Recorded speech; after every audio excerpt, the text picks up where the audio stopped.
प्यारे दोस्तों, आपका सिक्का शॉर्ट एंड टाइपिंग में स्वागत है।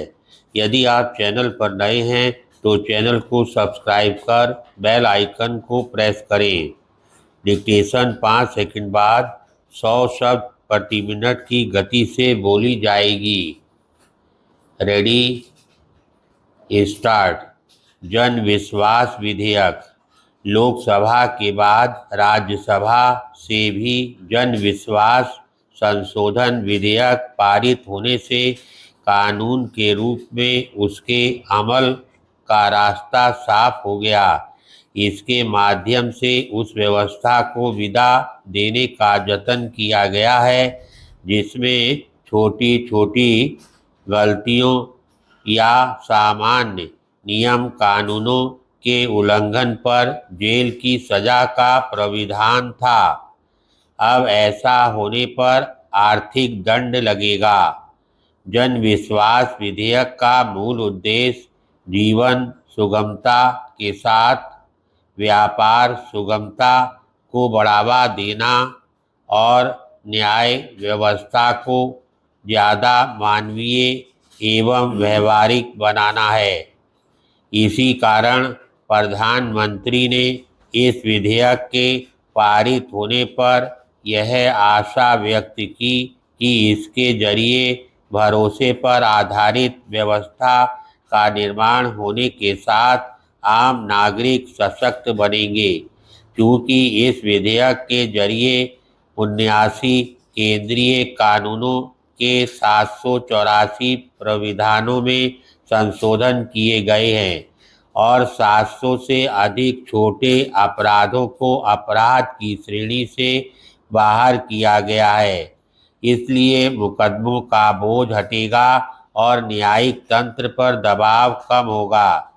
अब ड्राइविंग लाइसेंस की अवधि खत्म होने पर भी वह 30 दिन तक वैध रहेगा और राष्ट्रीय राजमार्ग पर जाम लगाने पर सजा के स्थान पर जुर्माने का प्राविधान होगा।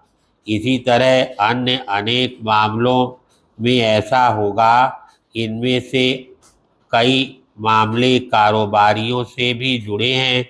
जैसे पहले ड्रग्स एवं कॉस्मेटिक नियमों के उल्लंघन पर जेल हो सकती थी, लेकिन अब केवल जुर्माना लगेगा। जो छोटे कारोबारी प्रायः जटिल नियम कानूनों के अनचाहे उल्लंघन के कारण दंडित होने के दबाव में रहते थे, वे अब भयमुक्त होंगे। पैराग्राफ। वास्तव में कानून का शासन ऐसा होना चाहिए जिसमें मामूली गलती या किसी गफलत या अनजाने में की गई भूल सजा का कारण नहीं बननी चाहिए। अब जन विश्वास विधेयक से हालात में व्यापक बदलाव की उम्मीद की जा रही है। तब यह आवश्यक हो जाता है कि इस विधेयक के प्राविधानों से आम जनता को अवगत कराया जाए ताकि वह अधिकतम लाभ उठा सके और शोषण एवं भ्रष्टाचार से भी बच सके। ध्यान रहे, आम लोग सशक्त तब होते हैं जब वे नियम कानूनों से भली तरह अवगत होते हैं।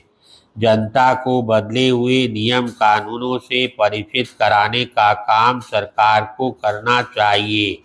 इसी के साथ इसे लेकर सावधान रहना होगा कि छोटे अपराधों में जेल भेजने वाले प्राविधानों की जगह चेतावनी देने और जुर्माना लगाने वाली नई व्यवस्था से समाज में ऐसा कोई संदेश ना जाए कि नियम कानूनों के उल्लंघन पर जुर्माना देकर बचा जा सकता है। यदि जुर्माना देकर नियम कानूनों को हल्के में लेने की प्रवृत्ति बढ़ी तो इस विधेयक का उद्देश्य ही व्यर्थ हो जाएगा। लोगों को यह समझना आवश्यक है कि अधिकारों के साथ कर्तव्यों के पालन से ही कोई राष्ट्र प्रगति पथ पर तेजी से आगे बढ़ता है। धन्यवाद।